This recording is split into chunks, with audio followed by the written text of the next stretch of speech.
सभी देशवासियों को प्रणाम। मैं अग्निवीर के बारे में संपूर्ण जानकारी दूंगा। जो लोग सेना में भर्ती होना चाहते हैं, इच्छुक हैं, वो अग्निवीर ज्वाइन कर सकते हैं। अग्निवीर हाल में ही जब बीजेपी सरकार ने अग्निवीर योजना में आयु को लेकर बड़ा बदलाव किया है, इसके बाद इसे लेकर चर्चाएं शुरू हो गई है। अग्निवीर में सेना भर्ती 2022 को लेकर सरकार ने बड़ी घोषणा कर दी है कि सरकार ने अग्निपथ भर्ती के लिए अग्निपथ आयु सीमा बदलाव करते हुए अग्निपथ अधिकतम आयु सीमा 21 साल से बढ़ाकर 23 साल कर दिया गया। अग्निपथ स्कीम में इस बदलाव से उन छात्रों को राहत मिलेगा जो कोरोना काल महामारी के समय वह भर्ती नहीं हो सके। उसके लिए 2022 की भर्ती के लिए वह 23 साल उम्र उसका कर दिया गया है। अग्निपथ स्कीम के बदलाव में उन छात्रों को राहत मिलेगा जो कोरोना काल से पीड़ित था। अब महामारी की वजह से वह लगातार सेना में भर्ती टल रहा था और परीक्षा में उपस्थित नहीं होने के कारण उसका उम्र पार कर चुका है। और ये बदलाव केवल 2022 के साल के लिए है। अग्निपथ भर्ती कार्यक्रम के माध्यम से अब सभी को सेना में भर्ती होने का मौका मिलेगा। कार्यक्रम के लिए चुने गए लोगों को अग्निवीर कहा जाएगा। कौन होगा अग्निवीर, मैं बताऊंगा। अग्निपथ योजना के तहत देश भर में ये युवा जिसकी उम्र 17.5 साल से 21 साल है, साल 2022 की अधिकतम आयु बढ़ाकर 23 वर्ष कर दिया गया। 2022 के लिए सिर्फ 23 साल कर दिया गया है। वे सेना तीनों अंगों के अग्निवीर सैनिक पद के आवेदन कर सकते हैं और 4 साल की कार्य अवधि के अग्निपथ स्कीम के माध्यम से पहले साल युवा को 30,000 रुपये मासिक वेतन दिया जाएगा। आखिरी साल आते आते समय 30,000 से उसको अंतिम आते आते समय 40,000 रुपया तक पहुंच जाएगा।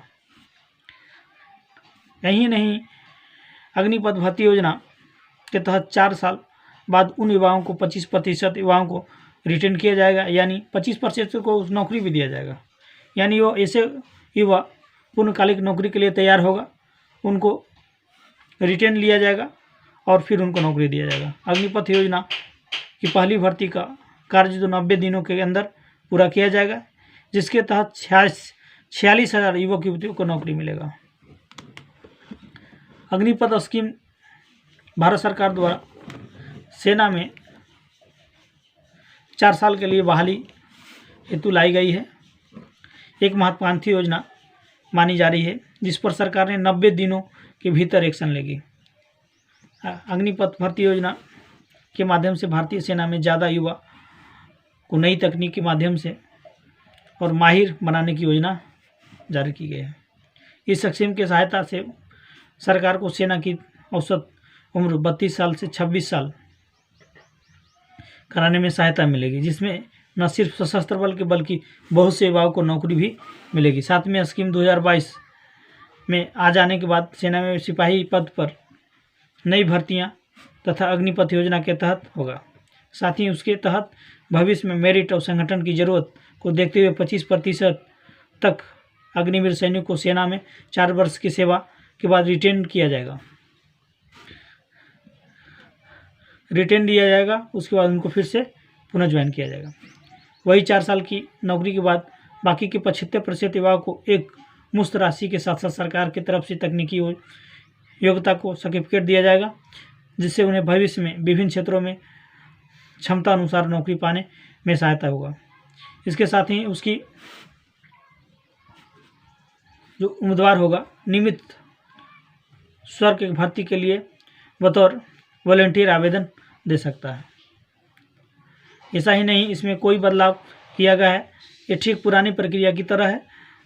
इसके लिए आर्मी के पुराने तरीके का ही पालन किया जाएगा। इसके लिए शारीरिक प्रशिक्षण के साथ साथ युवाओं को लिखित परीक्षा से गुजरना होगा। अग्निपथ पात्रता मापदंड के अनुसार यदि अग्निपथ भर्ती योजना के तहत आवेदन देने वाले युवाओं को उम्र सीमा की बात करें तो इस योजना में आवेदन देने वाले युवाओं की न्यूनतम 17 साल 6 महीने 17.5 साल और अधिकतम आयु 21 साल निर्धारित की गई। केवल 2022 के लिए, तो 2022 में कोरोना काल में नहीं भर्ती हो पाए, उसके लिए सिर्फ 23 साल रखी गई है। और ऐसे जो चल रहा है 17.5 साल से 21 साल निर्धारित किया गया है। अग्निवीर भर्ती योजना तक के तहत युवाओं को ट्रेनिंग पीरियड के समेत 4 वर्षों के लिए सशस्त्र सेवा बल में फुल टाइम करने का मौका मिलेगा, जिसके लिए भर्ती सेना के तय नियमानुसार ही होगा। लेकिन इसकी सबसे खास बात यह है कि इस योजना के तहत सिर्फ पुरुष नहीं बल्कि महिलाओं को भी यह आवेदन करने का मौका मिलेगा। युवा इस योजना के माध्यम से सेना में तीनों प्रमुख अंगों में जल सेना, थल सेना और वायुसेना में बहाल होने का मौका मिलेगा। उनकी तनख्वाह कितनी होगी, उनके बारे में तनख्वाह के बारे में बता रहा हूँ। अग्नि स्कीम के तहत पहले साल युवाओं को 30,000 रुपये प्रति माह मिलेगा। इसमें लगभग 9,000 रुपये उसकी मासिक आय से काट ली जाएगी। 30,000 मिलेगा, उसमें 9,000 मासिक आय काट ली जाएगी और उसे उसके बचत खाते में जमा किया जाएगा। इसके बाद उसकी हिस्सा सेना की उसकी सेविंग में मिलाएंगे और प्रत्येक साल की सैलरी बढ़ने के साथ साथ बचत खाते में जमा की जाने वाली रकम भी बढ़ेगी। और साथ ही 4 साल बाद जब ये युवा सेना को छोड़ेंगे तब उन्हें लगभग 11,70,000 सेवा निधि के रूप में दिया जाएगा। वही अग्निवीर का वेतन पैकेज पहले और अंतिम वर्ष कुछ इस प्रकार होगा। पहले वर्ष का पैकेज होगा 4,76,000 रुपये के लगभग पहला वर्ष में होगा और अंतिम वर्ष का पैकेज लगभग होगा 6,92,000 रुपया होगा। इसके अलावा सेना की तरफ से ऐसे युवाओं को विशेष सर्टिफिकेट भी दिया जाएगा, जिसकी वजह से उन्हें विभिन्न पदों पर नौकरी पाने में सहायता मिलेगा। विभिन्न राज्य में अग्निवीर सेवाओं को प्राथमिकता देने की बात कही जा रही है। अग्निवीर को तीनों सेवाओं को जोखिम और कठिनाई भत्ते के साथ साथ कस्टमाइज मासिक पैकेज भी दी जा रही है की बात कही गई है और दी जाएगी भी, जिसमें 4 साल की सेवा अवधि पूरा होने पर अग्निवीरों को एकमुश्त सेवानिधि पैकेज का भुगतान किया जाएगा और ये राशि आयकर से मुक्त होगा। अग्निपथ योजना के तहत सेना में भर्ती होने वाले युवाओं को 48 लाख रुपये गैर अंशदायी जीवन बीमा किया जाएगा। वहीं यदि सेवा के दौरान किसी की मृत्यु हो जाती है तो 44 लाख पीड़ित परिवारों को दिया जाएगा। 44 लाख रुपये के अलावा सरकार ऐसे शहीदों से बचे हुए सेवा काल अधिकतम 4 साल के वेतन भुगतान भी भरेगी। साथ ही अन्य अग्निपथ योजना के माध्यम से भर्ती हुए जवानों को मिलने वाले सेवानिधि भी शहीद के परिवार को दी जाएगी। अग्निपथ योजना के बेसिक पे के साथ साथ युवाओं को इसी तरह से भर्ती दिए जाएंगे, यानी इन भर्ती को डिस्क एंड हार्डशिप, राशन, ड्रेस और ट्रेवल एलाउंस प्रमुख भत्ते भी दिया जाएगा। इसके अलावा सेवानिधि में मिलने वाले रुपये जो कर से मुक्त हो कर दिया जाएगा। इससे युवाओं को आर्थिक स्थिति में सुधार होगी। हालांकि अग्निवीरों को ग्रेच्युटी और पेंशन संबंधी लाभ नहीं प्राप्त होंगे। मृत्यु की दशा में क्षतिपूर्ति के बारे में बता रहा हूँ। अग्निपथ योजना के तहत सेना में भर्ती होने वाले युवाओं को 48,000 रुपया गैर अंशदायी जीवन बीमा किया जाएगा। यदि वे सेवा के दौरान किसी की मृत्यु हो जाती है तो 44 लाख रुपये पीड़ित परिवार को दिया जाएगा। 44 लाख रुपये के अलावा सरकार को ऐसे शहीदों से बचे हुए सेवा काल अधिकतम 4 साल के वेतन का भुगतान भी दिया जाएगा। साथ ही अन्य अग्निपथ योजना के माध्यम से भर्ती हुए जवानों को मिलने वाली सेवानिधि भी शहीद परिवारों को दी जाएगी।